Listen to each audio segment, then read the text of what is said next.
Assalamualaikum anak-anak hebat kelas 6. Bertemu lagi dengan Bu Maudi dalam muatan pelajaran bahasa Indonesia. Apa kabar semuanya? Semoga selalu dalam keadaan sehat ya. Hari ini kita akan belajar muatan pelajaran bahasa Indonesia materi pidato. Nah, anak-anak hebat, sebelum kita mulai pembelajarannya, alangkah lebih baiknya kita mulai dengan berdoa dulu yuk. Mari sama-sama kita membaca basmalah dan doa sebelum belajar. Bismillahirrahmanirrahim. Rabbi zidni ilma warzuqni fahma. Amin. Semoga ilmu yang kita dapat hari ini dapat bermanfaat ya. Tujuan pembelajaran hari ini adalah Ibu berharap agar anak-anak dapat mengerti apa sih itu pidato dan dapat menyusun pidato dengan sistematika yang baik dan benar. Nah, anak-anak, pernahkah kalian melihat orang sedang berpidato? Sebelum masa pandemi COVID-19, kalian pasti sering melihat kepala sekolah atau bapak dan ibu guru berpidato dalam upacara bendera hari Senin. Lalu, apa ya yang dimaksud dengan pidato? Pidato adalah suatu kegiatan berbicara di depan banyak orang atau halayak umum, biasanya untuk menyampaikan sebuah informasi mengenai suatu hal yang mempengaruhi si pendengar atau audiens. Pidato juga dapat disebut dengan orasi. Nah, orang yang berorasi disebut dengan orator. Anak-anak, tahukah kamu di Indonesia ada orang yang sangat pintar berorasi pada zaman dahulu? Ada yang tahu?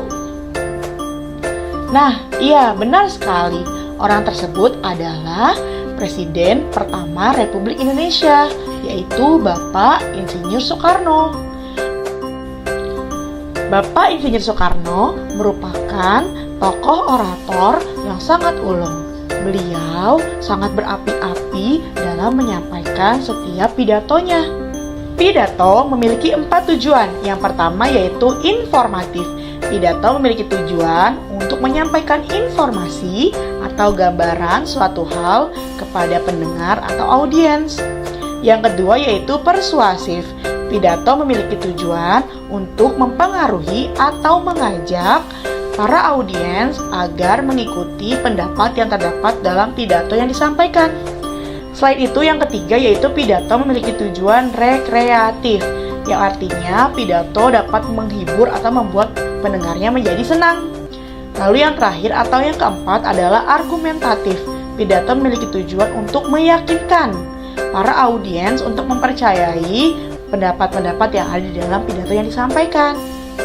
Ada beberapa cara dalam menyampaikan pidato. Yang pertama yaitu dengan menggunakan naskah. Biasanya para orator sudah menyiapkan teks naskah sebelum menyampaikan pidato di depan para pendengar. Cara ini disebut dengan manuskrip. Dapat dilihat contohnya seperti Bapak Presiden Joko Widodo saat berpidato menggunakan naskah, ada pada gambar di bawah ya. Cara yang kedua disebut dengan ekstemporan atau menggunakan catatan kecil. Biasanya orator mencatat garis besar topik yang akan disampaikan pada pidato. Dapat dilihat contohnya saat Presiden Susilo Bambang Yudhoyono menyampaikan pidatonya. Beliau menggunakan catatan kecil untuk mencatat beberapa hal yang penting untuk disampaikan. Cara yang terakhir adalah impromptu atau improvisasi. Pada cara ini, berpidato tidak menggunakan naskah atau catatan lagi, melainkan sudah ada di luar kepala. Nah, biasanya cara ini digunakan oleh orang yang sudah terbiasa menyampaikan pidato secara sering. Nah, contohnya ada di bawah ya, yaitu Bapak Presiden kita yang pertama, Insinyur Soekarno. Ada beberapa hal yang harus diperhatikan dalam menyampaikan pidato, yaitu yang pertama, kita harus memiliki wawasan yang luas. Karena dalam berpidato, kita harus menyampaikan data yang valid atau benar. Jadi tidak boleh data yang belum diketahui kebenarannya, seperti itu. Kemudian selanjutnya kita harus paham betul isi dan tema pada pidato yang kita sampaikan agar pendengar dapat mengerti dan dapat mengikuti hal-hal baik yang kita sampaikan. Kemudian yang ketiga, saat berpidato kita harus memperhatikan lafal dan intonasi. Kapan suara kita harus keras, kapan suara kita harus lembut, seperti itu. Lalu selanjutnya, dalam berpidato kita harus memiliki attitude yang baik atau sopan santun, menggunakan pakaian yang baik, menggunakan kata-kata yang baik, sehingga penonton pun akan menerimanya dengan baik. Lalu yang selanjutnya yaitu pandangan. Saat berpidato, usahakan pandangan kita menuju atau tertuju pada audiens. Saat berbicara tamu, maka mata kita harus menuju pada tamu. Saat berbicara dengan penonton, maka suara kita harus menuju pada penonton. Dan ada langkah-langkah menyusun pidato. Di antaranya yaitu yang pertama, kita harus menentukan dulu apa inti atau tema dari pidato yang akan kita sampaikan. Kemudian kalau sudah tahu inti atau temanya, kita harus menentukan tujuannya. Untuk apa pidato ini kita sampaikan? Apakah untuk informasi, ataukah dengan rekreasi, ataukah ingin mengajak para pendengar tentang pendapat yang kita sampaikan. Kemudian susun pidato secara runtut dan sistematis sesuai dengan kerangka atau bagian-bagian pidato yang baik dan benar. Ketika sudah disusun, jangan lupa langkah terakhir yaitu dikoreksi atau diedit atau disunting sehingga pidato yang kita sampaikan benar-benar menggunakan kata-kata yang baik dan bisa sampai kepada pendengar atau audiens. Kerangka atau bagian pidato terdiri dari 3 pokok bagian. Yang pertama yaitu pembukaan, yang kedua itu isi, yang ketiga itu penutup. Dalam pembukaan, isi, dan penutup ada unsur-unsurnya. Yang pertama dalam pembukaan ada 3 unsur. Yang pertama adalah salam pembuka. Biasanya berbentuk Assalamualaikum atau selamat pagi, selamat siang, selamat sore, dan sebagainya. Kemudian yang kedua ada sapaan. Biasanya sapaan ini digunakan untuk para tamu mulai dari petinggi sampai orang-orang yang setara atau yang kita sayangi. Contohnya seperti yang saya hormati Bapak Kepala Sekolah dari SD mana, kemudian sampai teman-teman yang saya banggakan.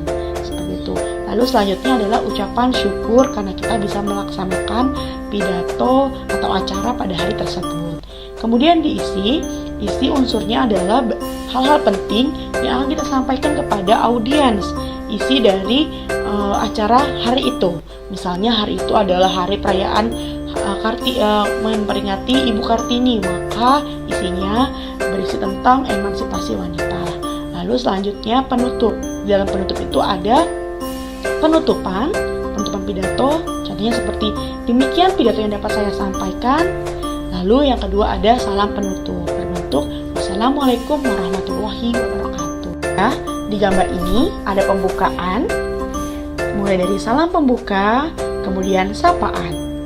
Nah, selanjutnya ini adalah bentuk ucapan syukur atas kegiatan hari ini.